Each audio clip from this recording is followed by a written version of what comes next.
La nostra società Alto Trevigiano Servizi ha sposato con favore anche questo progetto, in quanto i valori dell'inclusione appartengono alla missione della nostra società.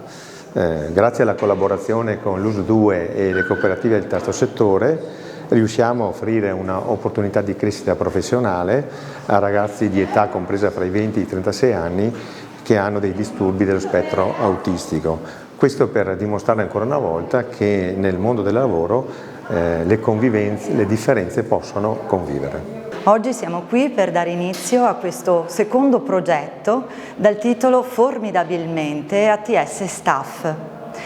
Questa seconda edizione racchiude in sé delle novità.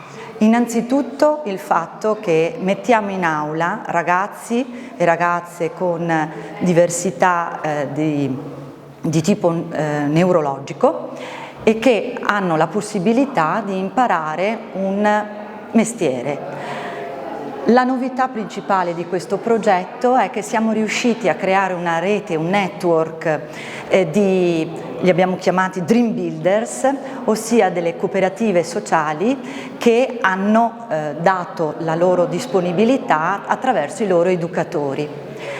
Ma non solo. Il progetto è finanziato da ben 2 SIL, ossia il servizio di inserimento lavorativo, sia della provincia di Montebelluna e Asolo che della provincia di Treviso, distretti, scusate.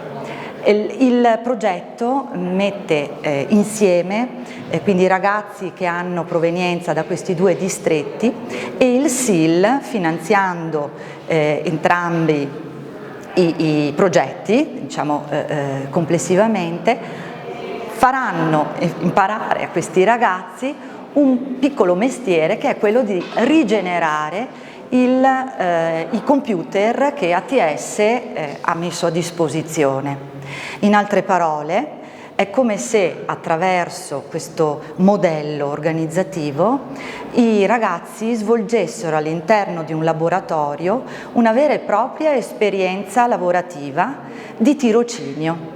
Il tutto, lo ribadisco, è stato grazie alla partecipazione degli educatori e della struttura di 2 SIL della provincia di Treviso e anche del distretto Asolo Montebelluna. Ringrazio gli enti del terzo settore che sono riusciti a realizzare questa importante progettualità insieme appunto con il servizio pubblico, il servizio disabilità di Asolo, il servizio disabilità di Treviso, il SIL aziendale, i colleghi che hanno collaborato e spero proprio sia un'ottima occasione, come le premesse ci sono, di una forte integrazione tra il mondo del lavoro, il mondo della disabilità e la rete dei servizi. Il motivo per cui noi abbiamo creduto come cooperative a questo progetto è perché bisogna trovare la maniera di creare le condizioni di lavoro anche ai giovani con dei vantaggi.